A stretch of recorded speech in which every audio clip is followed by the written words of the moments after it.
Hi everybody, and welcome to this on-demand webinar session for introducing T-levels. This is part of our Keeping It Simple series of on-demand events, and there are 3 in total. And this one we're going to look at exactly what T-levels are, how they are made up, and a little bit about how they're structured. So firstly, what are T-levels? Well, they're fundamentally post-16 study programs, and they sit alongside apprenticeships and A-levels, and they're designed to support progression into employment apprenticeships or into further studies, so degree programs or higher technical qualifications. They focus on developing technical skills that sit within specific industry routes, and in total, at the moment, there are 25 T-levels planned. The content for the T-level is based on apprenticeship standards, and we as an awarding organisation use this outline content and some conditions that are given to us by Ofqual, and that's what forms the specification and the assessments of the T-level, and that's what we deliver as part of our remit of an awarding organisation that delivers a T-level to centres. T-levels are being rolled out gradually, and of those 25 T-levels, you can see on this slide here that they've been rolled out over a 6-year period. So the first 3 T-levels started in 2020, and that was design, surveying and planning for construction, digital production, design and development, and education and childcare. We then saw some further T-levels join in 2021, so 2 more digital, 2 more construction, and 3 T-levels across the health and science route. In 2022, some more T-levels joined, so we've seen the launch of finance and accounting, also a management and administration T-level, and then there are 3 engineering and manufacturing T-levels. In September 2023, we see the launch of just 2 T-levels, so legal services, and this gives the whole route of legal, finance and accounting, so that gives a full complement now for that route, and 1 of the agriculture and animal care T-levels. And then we are also expecting further T-levels coming through with regards to agriculture, so an animal care T-level will be launched, hair, beauty and aesthetics, and 2 T-levels within the creative space, and also then hospitality and catering and marketing will launch for 2025. So Pearson have a number of T-level contracts. In total, we have 2 from the first wave of T-levels that were launched in 2020, and then we have another 2 that were for First Teach 2022, so the accounting and finance, and then the legal services one as well, so that gives that full complement. We also have the contracts to deliver the craft and design and the media, broadcast and production, and the marketing T-level. It is a single contract award, so you will find that there's only one awarding organisation that delivers the T-level in that certain subject, and we hold the contract for a certain number of years, and then those contracts are re-tendered for during the duration of the delivery of T-levels. So how do they work? The T-level is a large programme. It's significant in size, and we'll look at the whole size of the T-level on the next slide. But fundamentally, the T-level is an approved technical qualification, and that's the bit that we as an awarding organisation deliver.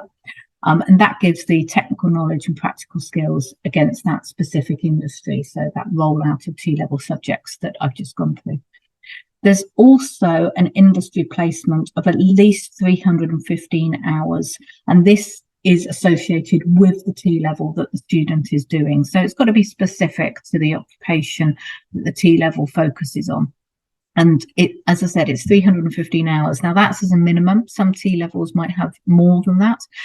It does depend upon the T-level and the context that the student might need to go and start working after they have completed their study.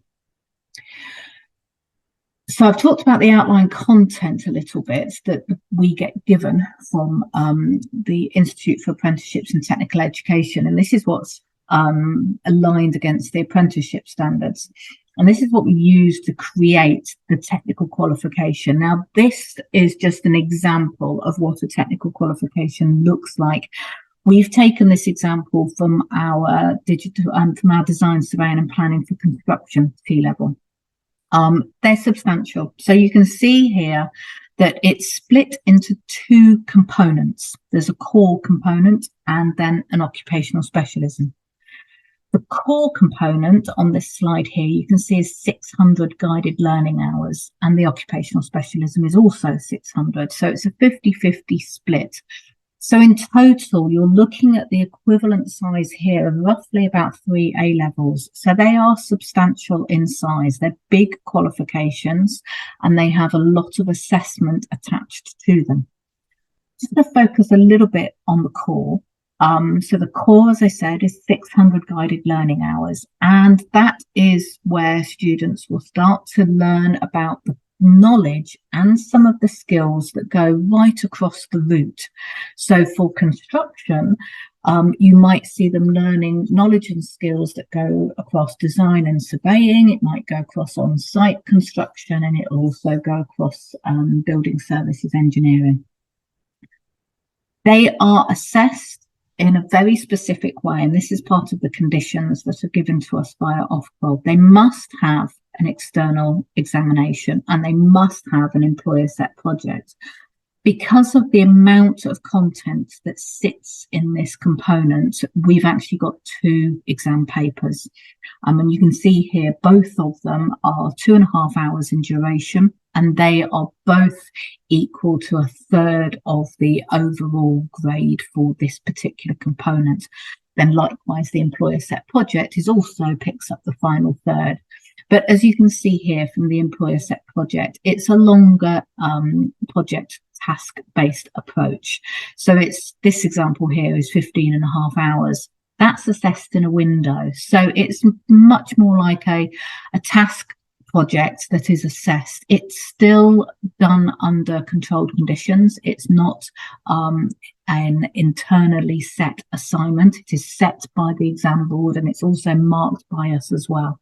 And we'll look in more detail in our keeping it simple version of the core and in more detail about this.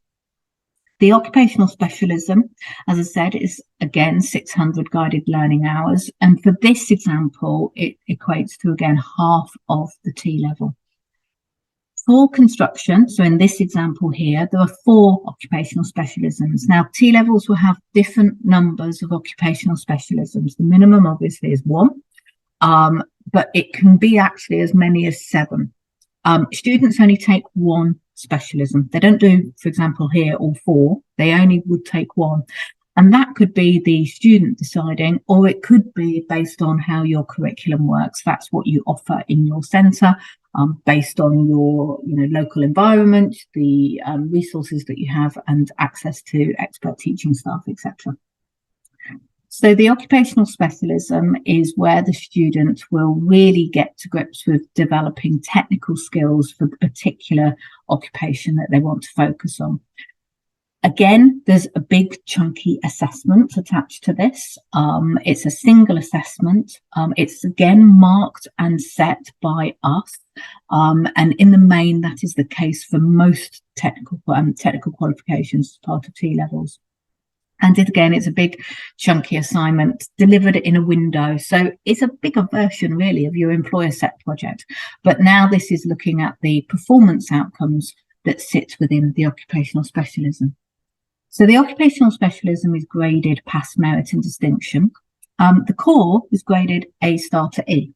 So overall, that gives us a T-level grading. The T-level grading is aggregated by the Education and Skills Funding Agency. So the awarding organisation, we give the component grades to the ESFA, and they aggregate and they will release T-level grades on the normal level 3 results day. But what you can see here are the overall grades of what a T-level would look like. Now, different T-levels may have different aggregations sitting behind them, and that will depend upon the size of the core and the size of the occupational specialism.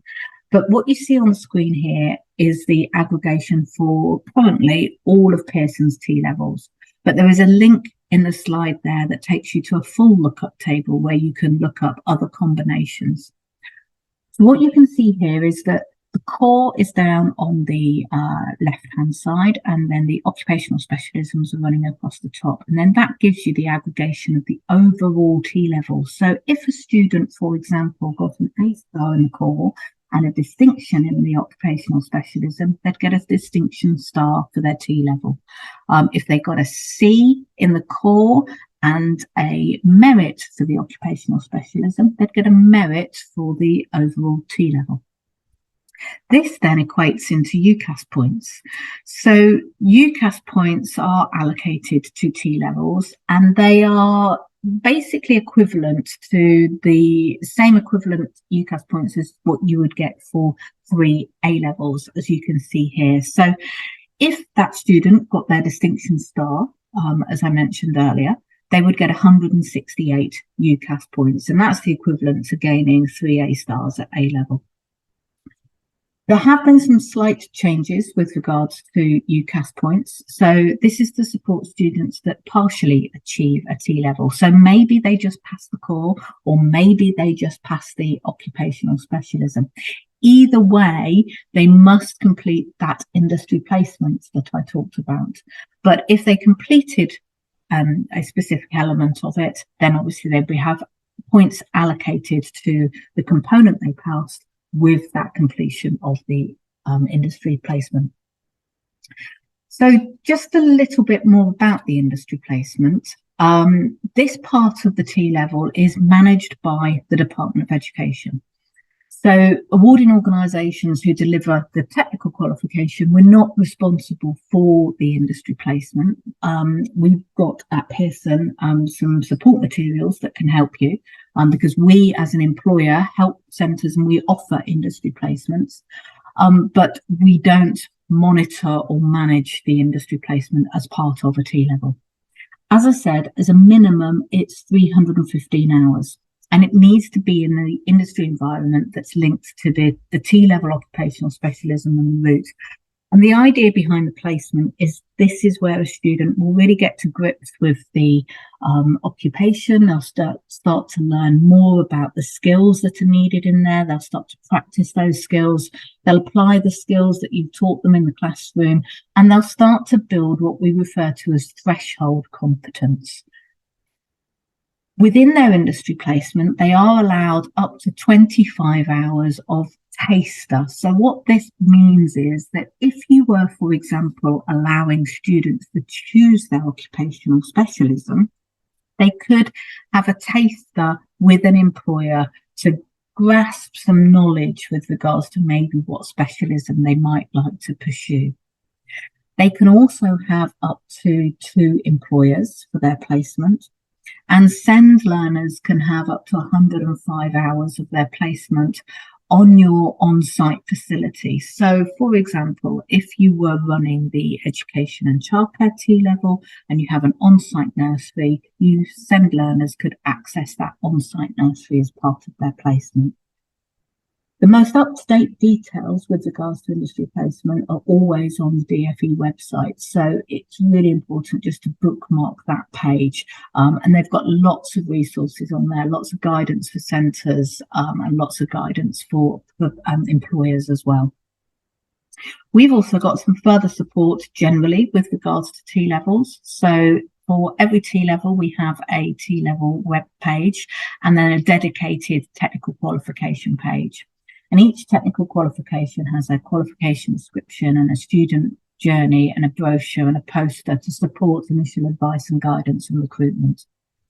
We've also got a dedicated student webpage. That's where students can find out more about T-levels and they can read stories from other T-level students. And we've also got a dedicated employer page as well. And you can learn about some of our employer partners that support us and you in the delivery of T-levels. And also we have a T-level monthly update. So each month, with the exception of August, we send out a monthly update. And this just gives you all the information from Pearson about T-levels. It will give you information about dates and important dates, so entry dates, registration dates, making sure that you have made registrations for learners. It will also give you information with regards to what's happening on that T-level. So maybe we've uploaded some support materials and some support resources, etc. So all of that information is held within those particular updates that we give.